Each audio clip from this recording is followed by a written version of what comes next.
Wagner group एक Russian paramilitary group है जिसको पीएमसी वैगनर यानी प्राइवेट मिलिट्री कंपनी भी कहते हैं।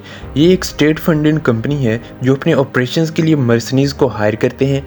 वैगनर ग्रुप को पुतिन की प्राइवेट मिलिट्री भी कहते हैं। ये कंपनी रशिया में बियॉन्ड द लॉ ऑपरेट करती है, एक ऐसे मुल्क में जहाँ प्राइवेट मिलिशिया बनाना अलाउ नहीं। वहाँ ये ग्रुप बगैर किसी रोक टोक के अपनी मर्जी और मुकम्मल आज़ादी से काम करता रहा है। इस कंपनी के हेड येवगनी प्रिगोजिन हैं, जिनको पुतिन का प्राइवेट शेफ भी कहते हैं, क्योंकि पुतिन प्रिगोजिन के रेस्टोरेंट्स को आर्मी के केटरिंग्स के ठेके देते थे। इस वजह से प्रिगोजिन को पुतिन का शेफ कहा जाता है।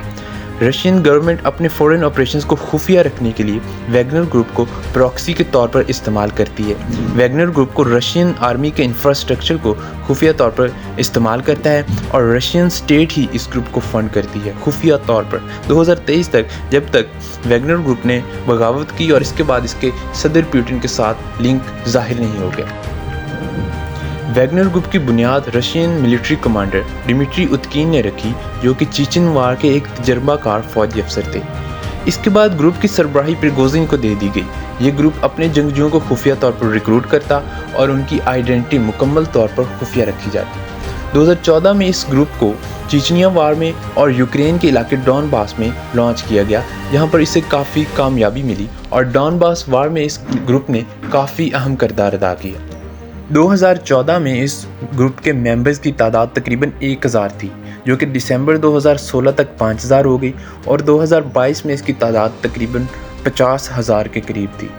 2016 में इस ग्रुप को फॉरेन ऑपरेशंस में लॉन्च किया गया, जब सीरिया में खाना जंगी का आगाज़ हुआ और ISIS ने शाम के काफ़ी इलाकों पर कब्ज़ा कर लिया, तो सीरिया के सदर बशारुल असद ने प्रेसिडेंट पुतिन से डील की, जिसके बाद वैगनर ग्रुप को लॉन्च किया गया। लेकिन इसकी सरगर्मियाँ मुकम्मल तौर पर खुफिया थीं और रशियन स्टेट इससे मुकम्मल लाताल्लुकी का ऐलान करती थी और इसे एक प्राइवेट कंपनी कहती थी। वैगनर ग्रुप को सीरिया वार में कामयाबियाँ मिली। उन्होंने दाइश से शाम के कुछ इलाके और तकरीबन 3 के करीब ऑयल रिफाइनरीज भी आज़ाद करवा ली।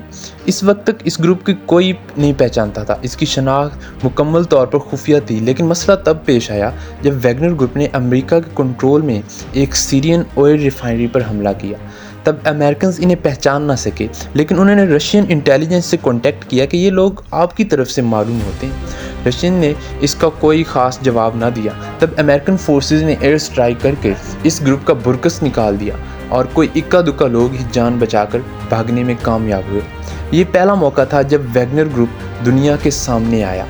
इसके बाद वैगनर ग्रुप और भी फॉरेन एक्टिविटीज़ में इन्वॉल्व रहा, जैसा कि अफ्रीका के गरीब ममालिक जो मुआशी तौर पर कमज़ोर हैं और खाना जंगी का शिकार हैं, पर वो सोने और तेल की दौलत से माला माल हैं, जैसे कि सूडान हो गया, माली हो गया और इस तरह के कुछ ममालिक। उनको ये उनके ऑयल रिफाइनरी पर कब्ज़ा करता है और उनकी जो सोने की कानों पर कब्ज़ा करके वहाँ से खूब काला धन इकट्ठा करता रहा है। 2022 में वैगनर ग्रुप को रशिया की तरफ से यूक्रेन के खिलाफ जंग में लॉन्च किया गया।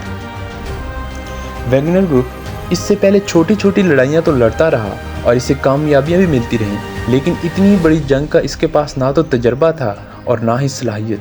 लेकिन इसके बावजूद वैगनर ग्रुप ने रूस की आर्मी की मदद से यूक्रेन के एक शहर पर कब्ज़ा कर लिया, जो कि शायद इनकी अब तक की सबसे बड़ी कामयाबी थी।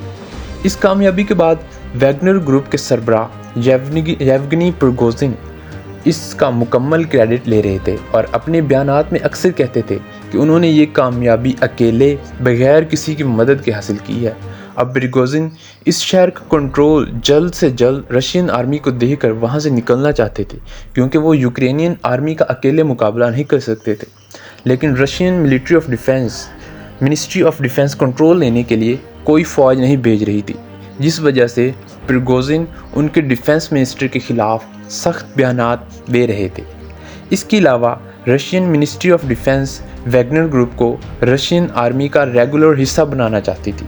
इसके 40-50 हज़ार जितने भी मेंबर्स हैं उनको रशियन आर्मी में ज़म करना चाहते थे, लेकिन ये बात प्रिगोजिन के लिए नाकाबिले कबूल थी, क्योंकि इस तरह उनकी सारी ताकत ख़त्म हो जाना थी और उन्होंने जो अम्पायर इस ग्रुप की मदद से बनाया था वो भी ख़तरे में था। इस वजह से प्रिगोजिन ने रशिया के ख़िलाफ़ 23 जून 2023 को बगावत कर दी और बहाना ये बनाया कि रशियन आर्मी ने बॉम्बिंग करके वैगनर ग्रुप के कुछ सोल्जर्स को मार दिया है और रूस के शहर रोस्टोव पर कब्ज़ा कर लिया। और इसके बाद वो मॉस्को की तरफ बढ़ रहे थे। जब वो मॉस्को से तकरीबन 125 मील के फासले पर थे तो बेलारूस के सदर अलेक्जेंडर लुकाशेंको ने प्रेसिडेंट पुतिन और प्रिगोजिन के मुज़ाकरात करवा दिए, जिसके बाद प्रिगोजिन बेलारूस चले गए। इस तरह ये बगावत ख़त्म हुई और अब प्रिगोजिन बेलारूस में एग्ज़ाइल में हैं और रशिया में उनके ख़िलाफ़ बनाए गए तमाम म्यूटनी के केसेस ख़त्म कर दिए गए हैं और वैगनर ग्रुप को आर्मी में ज़ब्त करने की बातें की जा रही हैं। या ये एक ऑप्शन ये भी है कि इसे एक नए नाम से कोई नया ग्रुप बनाया जाए और इन तमाम सोल्जर्स को उस ग्रुप में रिक्रूट कर दिया जाए और इसकी सारी सरगर्मियाँ इसी तरह चलती रहें। आपके ख़्याल में वैगनर ग्रुप का फ्यूचर क्या होगा? कमेंट सेक्शन में अपनी राय से लाजमी आगाह कीजिए। वस्सलाम।